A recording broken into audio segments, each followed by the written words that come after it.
Away we go, Teryn.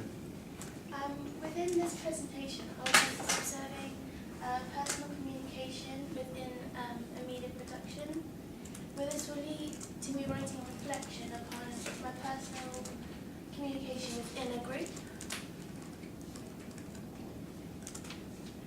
Within the media industry, communication is an essential, where colleagues need to interact with each other to create a fit-for-purpose product which matches the client's requirements.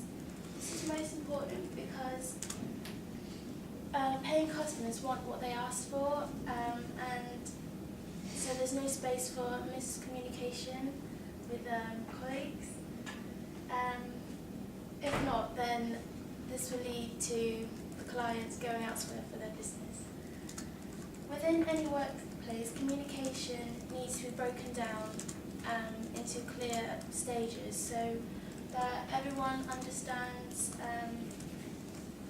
within a team. So this means being aware of different people's intellectual understanding.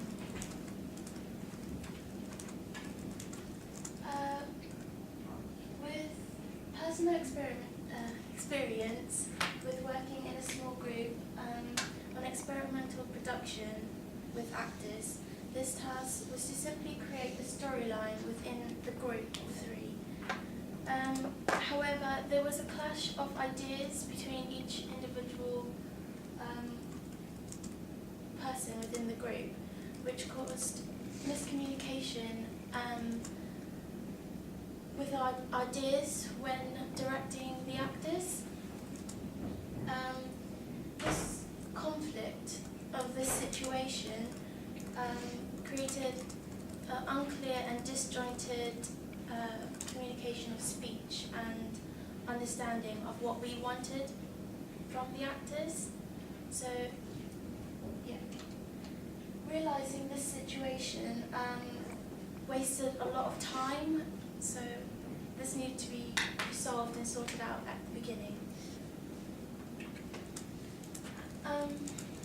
Throughout that production, and reflecting back on it now, there were many times where this situation could have been resolved by communication and set roles within the group, so having a leader directing everyone within the group. I feel that my strengths within production was that I tried to keep the peace and to find quick resolutions between each member and combining ideas.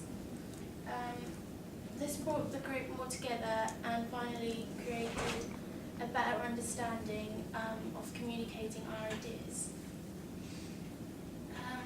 My weakness is that I don't speak up as much as I should, and making decisions within a group. This is due to my lack of confidence.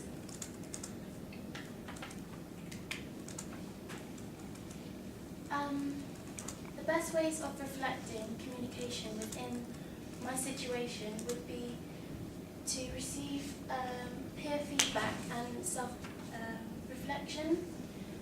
Peer feedback is extremely strong source as you're going through the similar situations, and they're able to give you guidance and help with your ideas.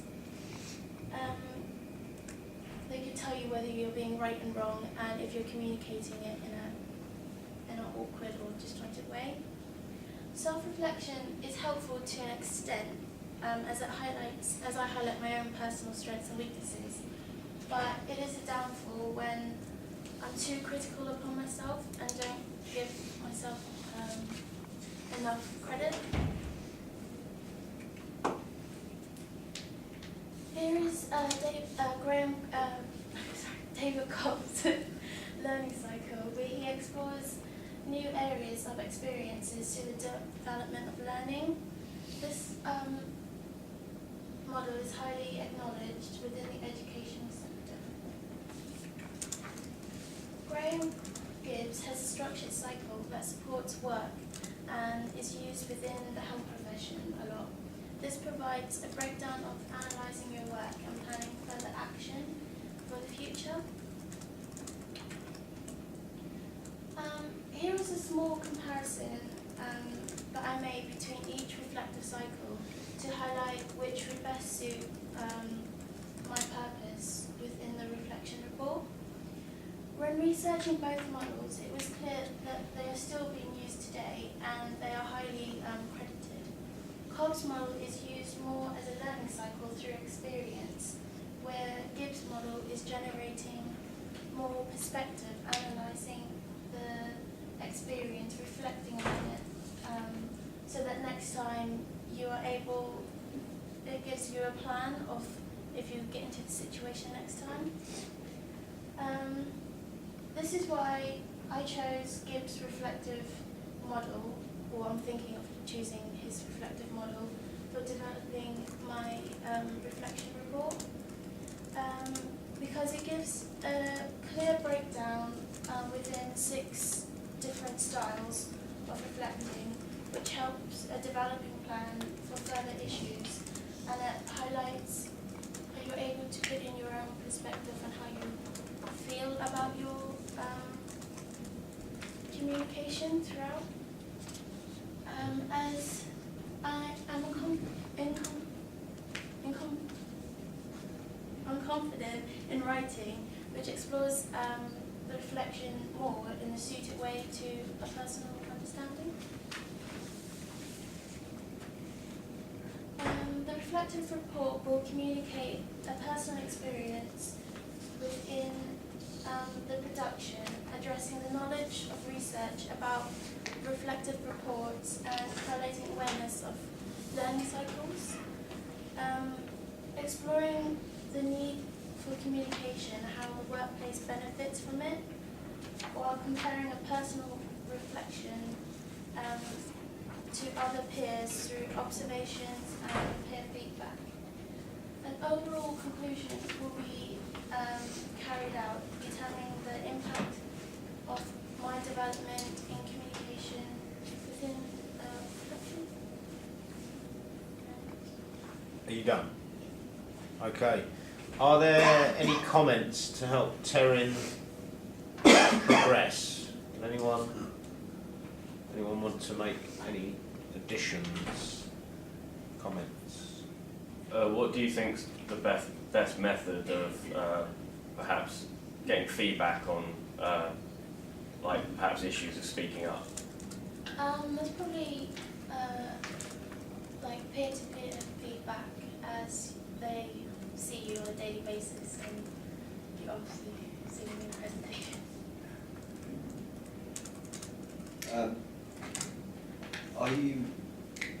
I know when I was starting out in sort of supervisory leadership type roles, I had to force myself into those situations to gauge how I was. Yeah.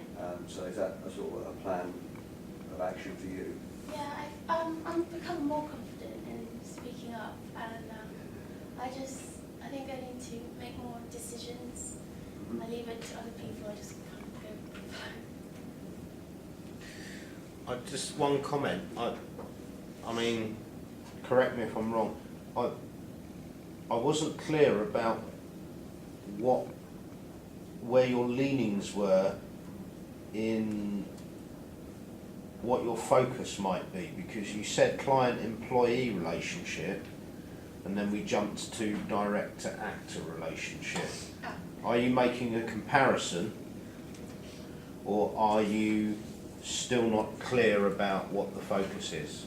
I think the kind of client, that was just a general workspace. Right, okay, all right, Where yeah. I'm looking more at the relationship of communicating your ideas towards an actor. Right.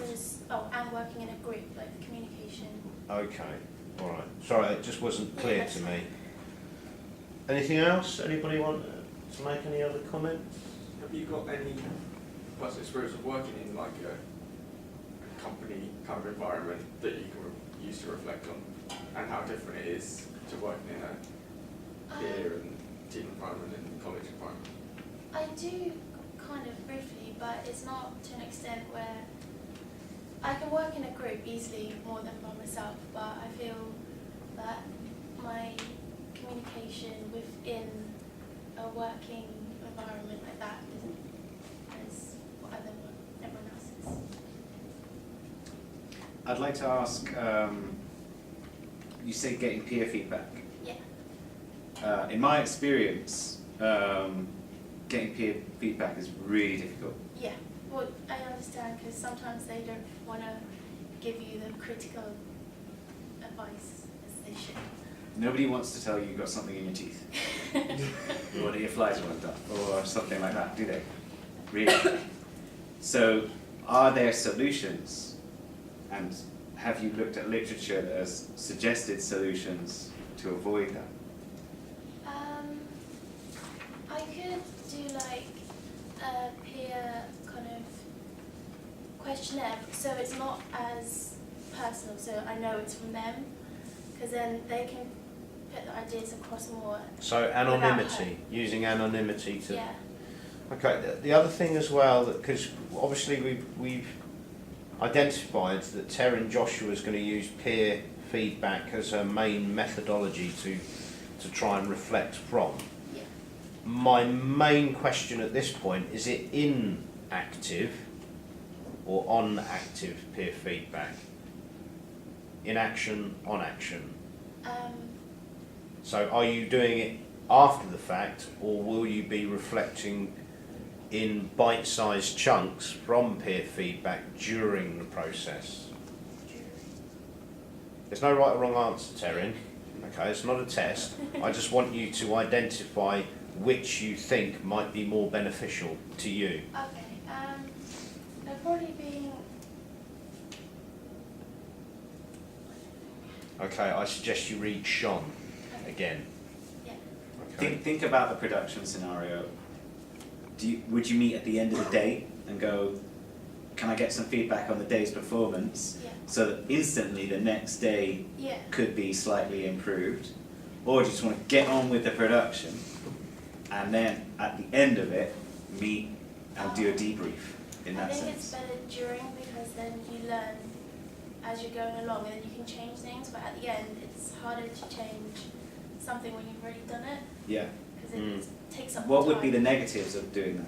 What would be the downsides of doing that? Probably. If I told you that your vision during the production, Yeah. I'm unhappy with, don't like it, it's rubbish, what's going to happen? It would mean that I'll have to change my ideas, which would also take up more time. How would it affect you emotionally? It would probably I'm not really upset very easily. I just kind of take in criticism and try and work with it. So I think there's not so much. I don't get hurt by what people say because it's helping me. So it would be good Yeah. to include that in your justification of why you would do Yeah. that system. Yeah. Some people would be incredibly affected by that and the whole production would collapse. Yeah. No, It's happened on set. Yeah. You know, there's films that never got completed. People El struggle. Quixote was, And, you know, Don taking Quixote time was to- one example. I did the movie several times.